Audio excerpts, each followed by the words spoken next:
आजकल के दौर में किसी भी कंपनी को कामयाब होने के लिए एक इनोवेटिव टीम चाहिए, जो मुसलसल इनोवेशन करे।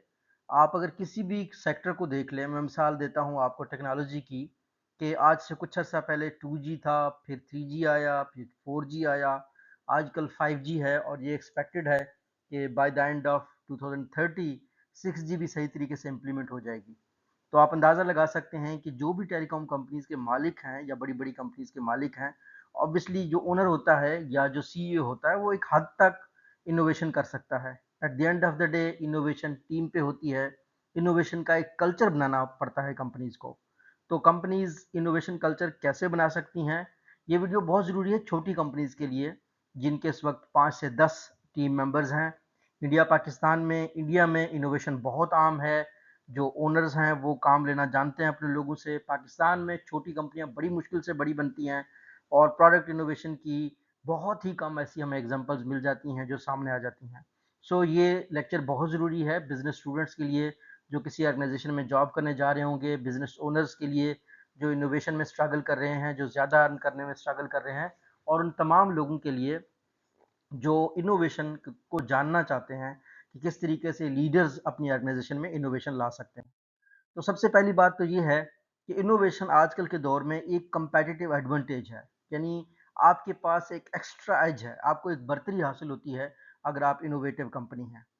और दूसरी चीज़ ये होती है कि लीडर्स का काम ही यही होता है कि वो एक ऐसा माहौल दें अपने लोगों को, ताकि वो काम करें और इनोवेशन ले आएँ। और इस लेक्चर में हम इस चीज़ को डिस्कस करेंगे कि इस तरह की कैसी स्ट्रैटेजीज़ हैं जो कि लीडर्स इंट्रोड्यूस कर सकते हैं, जिससे ऑर्गेनाइजेशन में इनोवेशन का कल्चर बने, ऑर्गेनाइजेशंस ग्रो करें। सबसे पहली बात तो ये है कि इनोवेशन कल्चर की इंपॉर्टेंस जानना बहुत ज़रूरी है। अगर आप किसी भी चीज़ के वाई को नहीं जानते कि इस चीज़ को आप क्यों कर रहे हैं, तब तक वो चीज़ आप सही तरीके से ना कर पाते हैं, ना समझ पाते हैं। तो इनोवेशन इसलिए ज़रूरी है कि इससे ग्रोथ होती है। आजकल के दौर में कोई भी टेलीकॉम कंपनी 2G के लोग नहीं बैठेगी। आजकल के दौर में कोई भी ई-कॉमर्स साइट ये नहीं कह सकती कि हम जो है ना प्रोडक्ट की विजिबिलिटी के लिए हाई क्वालिटी पिक्चर्स नहीं अपलोड करते। तो हर किसी को इनोवेशन के साथ चलना पड़ता है, खुद को अपडेट करना पड़ता है, उसी से ग्रोथ होती है। नहीं तो ऑर्गेनाइजेशन स्टैग्नेंट हो जाती हैं। तो इस वजह से इनोवेशन के बारे में जानना आपके लिए बहुत ज़रूरी है और इनोवेशन को दिल से मानना आपके लिए बहुत ज़रूरी है। और लीडर्स के लिए जानना इसलिए ज़रूरी है कि उन्होंने वो कल्चर क्रिएट करना होता है जहाँ से लोग अपनी राय दें। इस तरह की इन्वेस्टमेंट फंडिंग देनी होती है ऑर्गेनाइजेशंस को, जो इस तरह के काम कर सकें। टेलीनॉर पाकिस्तान है जिस तरीके से, या टेलीनॉर दुनिया के दूसरी जगहों पे ऑपरेट करती है, तो वो भी अपना एक फंड रखते हैं जहाँ पे एम्प्लॉइज़ अपने आइडियाज़ देते हैं। तो लीडर्स जो है ना बेसिकली एक इनोवेशन का टोन सेट करते हैं। टॉप ऑर्गेनाइजेशंस को आजकल के दौर में आप देख लीजिएगा, उनके जो मैनेजर्स हैं या उनके जो ओनर्स हैं, वो बेसिकली माइंडसेट इनोवेशन का रखते हैं। ज़रूरी नहीं है कि उनकी एक्सपर्टीज़ लेटेस्ट मुसलसल उस हिसाब से अपडेट हो रहे हों। आज अगर इनोवेशन करनी हो, आ, किसी भी टॉप के बंदे ने, चाहे वो बिल गेट्स हो या चाहे वो इलॉन मस्क हो, वो किसी हद तक अपनी राय दे सकते हैं, लेकिन जब काम होने पे आता है तो ऑब्वियसली ये वो टीम है जो उनको गाइड करती है, जो डेवलपमेंट वगैरह इस तरह की चीज़ों में जाती है। इस वजह से इनोवेशन कल्चर को जानना बहुत ज़रूरी है। अच्छा, कुछ इनोवेशन कल्चर्स की कुछ खुसूसियात होती हैं। ये अगर आप कभी आपने डॉक्यूमेंट्री देखी स्टीव जॉब्स के ऊपर, तो वो कहते हैं मैं कम्युनिकेशन में बहुत ओपन होते हैं। ये इनकरेज करते हैं फीडबैक को, और ये हमेशा ये कहते हैं कि जो भी हर एक टीम का एक इंचार्ज होता है, तो वो इंचार्ज डायरेक्टली जो इनोवेशन को हैंडलर होता है या ओनर्स होता है, उनसे बात कर रहा होता है। नॉर्मली इनोवेशन में ऐसा होता है, जितनी ज़्यादा लेयर्स होती चली जाती हैं, इनोवेशन आपकी इम्पैक्ट हो सकती है, कम हो सकती है। तो आपने लोगों को एम्पावर करना है कि वो किसी के साथ बात कर सकें। और सबसे इम्पॉर्टेंट चीज़ ये होती है कि लेट्स से अगर किसी को लग रहा हो कि एक चीज़ है वो इनोवेटिव नहीं है, तो उनकी बात को आपको सुनना है। इस हिसाब से एक बेहतरीन किताब एरिक राइज ने लिखी थी द लीन स्टार्टअप के नाम से। ये आप अमेज़न पे जाएँगे, द बेस्ट सेलिंग बुक्स में ये आ जाएगी। वो कहता है कोई भी इनोवेटिव आप कोई चीज़ बना रहे हैं, उसका आप एक मिनिमम प्रोटोटाइप बना दें, यानी एक वायबल सॉल्यूशन जो काम करता हो, उसको आप दिखा दें लोगों को। अगर वो उसके लिए पे करते हैं, अगर वो उनको ठीक लगता है, तो तब भी जो है ना वो बिकेगी, उस पे आपको फर्दर काम करना है, अदरवाइज आप एक और आइडिया पे काम करें। तो ये सारी बातें तभी हो सकती हैं जब आपकी जो कल्चर है वो इनोवेटिव हो, ओपन टू कम्युनिकेशन हो। दूसरी चीज़ क्या है कि अगर आप एक इनोवेटिव कल्चर बनाना चाहते हैं, तो आपको रिस्क को टॉलरेट करना है। आपके पैसे लगेंगे, बहुत दफ़ा ऐसा होता है कि प्रोजेक्ट फेल हो सकता है, लेकिन आपने कैलकुलेटेड रिस्क लेने हैं। ऑब्वियसली आप कुछ ना कुछ अंदाज़ा लगा के पैसे इन्वेस्ट करेंगे। अगर फेलियर्स आती हैं तो कोई बड़ी बात नहीं है। आप रिसेंटली इंडिया का जो चंद्रयान 3 था वो चांद पे पहुंचा, इससे पहले वो फेल हो चुके थे, उनका लोगों ने मजाक भी उड़ाया था। 2022 में, 2023 में वो कामयाब हो गए थे। तो जहाँ पे फेलियर्स होती हैं तो वहाँ पे आपको रिस्क को टॉलरेट करना पड़ता है और एक स्पेस बनानी होती है जिससे लोग एक्सपेरिमेंट्स कर सकें। तो ये एक खूबी होती है इनोवेटिव कल्चर्स की। और तीसरी चीज़ एम्पावरमेंट होती है। ऑब्वियसली आप एम्प्लॉइज़ को ओनरशिप दें, आप उनको ऑटोनॉमी दें कि वो बाख्तियार हों जो भी वो काम करना चाहते हैं। आपने रिसोर्सेज देने उनके लिए, प्रोजेक्ट के लिए, और आपने टीम आपकी एम्पावर्ड और क्रिएटिव सॉल्यूशंस वाली होनी चाहिए। तो इससे होता ये है कि एम्पावरमेंट बढ़ती है, लोग जो है ना मोटिवेटेड होते हैं। अगर इंडिया के चंद्रयान 3 कामयाब हुई है तो उसके पीछे अगर आप सिर्फ ये देख लीजिए कि जो इनोवेटिव कल्चर इंट्रोड्यूस कराया गया उसमें कम्युनिकेशन बहुत ओपन थी, रिस्क टॉलरेंस भी थी और एम्पावरमेंट भी थी। ठीक है, अब हम देखते हैं स्ट्रेटजीज लीडर्स के लिए क्या होती हैं, लीडर्स क्या कर सकते हैं। लीड बाय एग्जांपल, जिस तरीके से आपके पास मोदी की मिसाल है। आप जो प्राइम मिनिस्टर मोदी हैं वो सीधे जाके मिले उस बंदे से जिन्होंने प्रोजेक्ट को कामयाब किया, और जब वो पिछली दफा सक्सेसफुल नहीं हुए थे तब भी उन्होंने उनको डिस्करेज नहीं किया और उनकी फंडिंग जारी रखी है। ठीक है, तो डिमॉन्स्ट्रेट करते हैं, आप क्या करते हैं, क्यूरियोसिटी करते हैं और विलिंगनेस टू इनोवेट शो करते हैं। आप बार बार जिक्र करते हैं कि हमारी ये टीम है, ये इनोवेशन कर रही है। और क्या हो सकती है, आप समटाइम्स जो लीडर्स होते हैं ना उनकी अक्सर, एक मूवी बनी थी डिक्टेटर, जिसमें एक डिक्टेटर जो है ना अपनी टीम को कहता है कि वो आप मिसाइल बनाओ, और वो मिसाइल के बारे में उनको कार्टून से मशवरे दे रहा होता है, वो सीखना नहीं चाह रहा होता। वो बहुत ही फनी एक मूवी बनी थी। सो जो वनरेबिलिटी होती है लीडर्स की, वो टीम्स में उनको बहुत पसंद करते हैं लोग इस चीज़ को, कि आपका जो लीडर है वो आपसे सीखना चाहता है, ना कि वो उसके दिमाग में कुछ भी आइडिया है वो झाड़ना चाहता है। ऑब्वियसली जो लीडर है वो एक स्पेसिफिक फील्ड का होगा, वो हर फील्ड का एक्सपर्ट नहीं होगा। हरफन मौला तो सिर्फ यूट्यूबर्स ही हो सकते हैं जो आपको आइडियाज़ दे रहे होते हैं मुख्तलिफ किस्म के। लेकिन जब आप किसी ऑर्गेनाइजेशन में काम कर रहे हैं तो आपने सीखने के लिए अपनी इनोवेटिव टीम का फीडबैक लाजमी लेना है। और आखिर में आपने क्या करना है, अपनी टीम को मोटिवेट करना है विजन के लिए, ताकि उनका क्लियर विजन हो। ठीक? तो तीसरी जो चीज़ है वो ये होता है, रिसोर्सेज आपने प्रोवाइड करने हैं। इनोवेशन कभी भी मुफ्त नहीं होती। एक बुक फिर भी मैं उसका जिक्र करूंगा, Creativity Inc, one of the best books जो कि आप कभी भी पढ़ सकते हैं इनोवेशन के ऊपर। वो कहता है कि जो इनोवेशन के ऊपर जो नई चीज़ें होती हैं जिस पर आप पैसे लगा रहे होते हैं, वो एक अगली बेबी की तरह है। एक बच्चा जो बहुत ही बुरा लगता है, बट आपको उस पर इन्वेस्ट करना है क्योंकि फ्यूचर में उसने ग्रो होकर आपको पैसा देना है। दूसरी साइड पे जो रेवेन्यू साइड है वो क्या है, हंगरी बीस्ट है। जितना भी पैसा कमाओगे कम लगेगा आपको। सो आपको बैलेंस करना है, रिसोर्सेज प्रोवाइड करते हुए इनोवेशन के लिए आपने रिसोर्सेज प्रोवाइड करनी है। और बेसिकली जो लीडर्स होते हैं उनका एक ही काम होता है कि उनके मुख्तलिफ टीम के जो मेंबर्स हैं वो सही तरीके से आपस में काम कर सकें।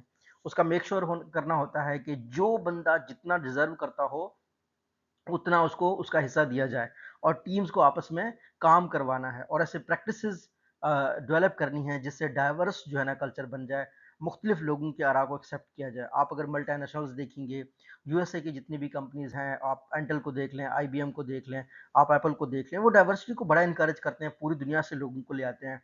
तो किसी की भी राय, किसी की भी बात को तरजीह दी जाती है, उसके बैकग्राउंड को नहीं देखा जाता, आइडियाज़ को देखा जाता है। यही लीडर्स का काम आता है, यही लीडर्स का बेसिक उनकी रिस्पॉन्सिबिलिटी होती है कि वो लीड बाय एग्जांपल करें, एक प्रॉपर विजन दें लोगों को और रिसोर्सेज प्रोवाइड करें अगर कोई बंदा कैपेसिटी रखता हो इनोवेशन करने का। सो फर्दर जो तरीका है लीडर्स के लिए, ये टिप है कि वो सेलिब्रेट करें एंड रिकॉग्नाइज करें। अब चंद्रयान 3 हुआ है, आपको पता है, पूरी उनकी टीम को रिकॉग्नाइज किया गया, उनको अप्रिशिएट किया गया, पब्लिकली अप्रिशिएट किया गया। ठीक है, और जो वैल्यूज हैं उनको आपने दोबारा देखना है कि हमने किसी भी इनोवेशन को अचीव किया है तो हमने क्या क्या वैल्यू सेट किए थे कि ये हम इसको माइंड में रख के इस इनोवेशन को करेंगे। तो इसको भी लीडर्स ने प्रमोट करना होता है। आखिर में क्या होता है, फॉस्टर लर्निंग बहुत ही जरूरी है कि आप मुसलसल लर्निंग हो, ये नहीं आपने रुक जाना है। बड़ी अचीवमेंट, कामयाबी इंसान को रोक भी सकती है, तो रोकना नहीं है इंसान ने। आप ये देख लीजिएगा, एप्पल का जो पहली दफा फोन आया लोग कितना हैरान हो गए थे कि कितनी बड़ी चीज़ है, लेकिन अब आप उनकी मुसलसल डेवलपमेंट देख लीजिए तो वो हर साल बाद कुछ नई डेवलपमेंट के साथ आते हैं। तो ग्रोथ माइंडसेट अपने एम्प्लॉयज़ में वो इनकरेज करते हैं उनको कि आप हमेशा तरक्की की साइड पे सोचें, ना कि आपने स्टैग्नेंट होना है किसी भी चीज़ को लेकर।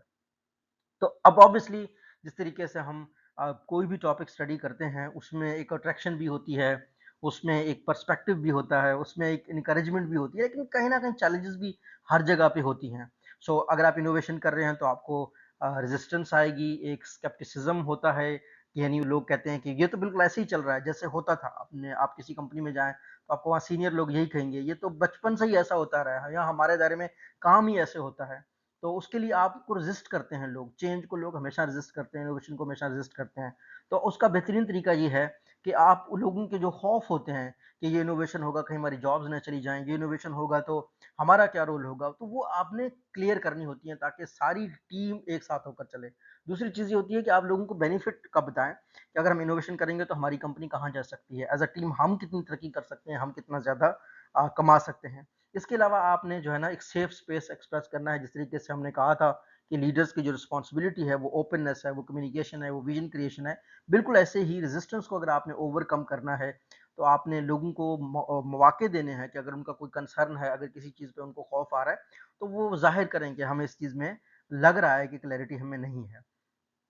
तो उसके बाद आपने क्या करना है, अगर आपने बैरियर्स को ब्रेक करना है, चैलेंजेस को हैंडल करना है, आपने स्ट्रेटजी के साथ अलाइन करना है। हर ऑर्गेनाइजेशन का एक बड़ा गोल होता है कि हमने लेट से लाखों लोगों को पढ़ाना है, एक यूनिवर्सिटी है, फिर उन लाखों को लोगों को पढ़ा के कौन से डिपार्टमेंट्स को पढ़ाना है, फिर उसके लिए कौन से टीचर्स चाहिए, फिर उसके लिए कौन से स्टूडेंट्स और रिसोर्सेज चाहिए। तो ऊपर से लेकर नीचे तक अगर रिसोर्सेज अलाइन होंगे तो हर बंदा फील करता है कि मैं ऑर्गेनाइजेशन का जो बड़ा बिजनेस का गोल है उसमें मैं हिस्सेदार हूँ, उसमें मेरा कोई काम है। और उसमें ऑब्वियसली इनोवेशन का भी आप एक खास पोर्शन रखें और इनोवेशन की जो लोगों की सक्सेस होंगी उनको आप दिखाएं ताकि लोग अप्रिशिएट हो। अगर इदारे में कुछ लोग अप्रिशिएट हो रहे हैं तो ऑब्वियसली बाकी लोगों को भी लगेगा कि यार ये तो बहुत ज़्यादा इनोवेशन की बातें हो रही हैं, तो मुझे भी ये करना है। और इसी से लोगों की सीख शुरू हो जाती है, इसी से लोग एक दूसरे से कहना शुरू कर देते हैं कि हमें ये चीज़ सिखाएं। दुनिया में बहुत सी कंपनियां हैं, मैंने यहाँ पे दो कंपनीज की मिसाल दी है। गूगल है जहाँ पे 20% टाइम पर्सनल इनोवेशन और प्रोजेक्ट पे लोग लगाते हैं। जीमेल इसी तरह का आइडिया था, लोग ने इनोवेशन ले आए। जो गूगल मैप्स हैं वो इसी कल्चर की वजह से बने गूगल में कि जो भी बंदा जो इनोवेशन लाना चाहता है, कोई डेवलपमेंट करना चाहता है, उनको स्पेस दिया जाता है, उनको ऑफिस टाइम में टाइम दिया जाता है कि आप इनोवेशन करना चाहें तो आप इनोवेशन कर सकते हैं। फिर आप ये देख लीजिएगा पिक्सार में, जो कि बेसिकली एनिमेशन वगैरह रिलेटेड में काम करते हैं, तो वहाँ क्रॉस फंक्शनल टीम्स हैं जो क्रिएटिव आइडियाज़ को शेयर करते हैं और मुसलसल अवार्ड विनिंग एनिमेशन को वो लोग क्रिएट करते हैं। वजह क्या है कि उन्होंने जो इनोवेशन कल्चर है उसको फॉस्टर किया है और ये ऑब्वियसली क्रेडिट उनके लीडर्स को जाता है। अच्छा, एक चीज़ होती है कि जो इनोवेशन है इसको मेजर करना और इसको जो है ना सस्टेन करना बार बार बड़ा मुश्किल होता है। लोग कहते हैं हमने नई चीज़ बना ली तो लोग रुक जाते हैं। आप ये देख लीजिएगा हार्डली ऐसा होता है कोई टॉप का इनोवेटर होता है वो कुछ चीज़ बना के बाद में दूसरी कोई चीज़ बना लेता है। जो ऑर्गेनाइजेशंस होती हैं उनको ऐसा नहीं होना, उनको एक इन्वायरमेंट बनाना है, मुसलसल ग्रो करना है। और इनोवेशन के कुछ पैरामीटर्स होने चाहिए कि कोई भी नई आइडिया हो उसको ट्रैक करना चाहिए कि वो आइडिया आया, उस आइडिया पे कोई प्रोडक्ट प्रोटोटाइप बना, अगर कोई चीज़ इंप्लीमेंट हुई है तो किस लेवल पे हुई है। रेवेन्यू देख लीजिएगा कि इनोवेशन से कितना पैसा आ रहा है और डाटा को कितने तरीकों से यूज़ किया गया है। अच्छा, एक चीज़ हमने हमेशा याद रखनी है कि जब तक इनोवेशन से पैसा नहीं आएगा इनोवेशन का कोई फ़ायदा नहीं है।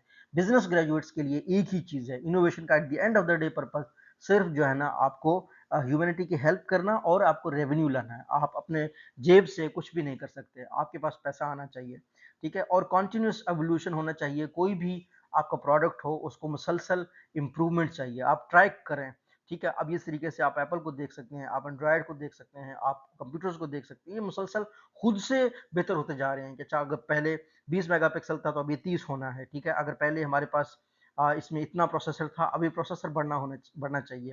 तो ये इनकी अपनी प्रायोरिटी होती है, इसी तरीके से कंटिन्यूअस एवोल्यूशन होती है चीज़ों में। अच्छा, अब हम इस टॉपिक को कंक्लूड करते हैं।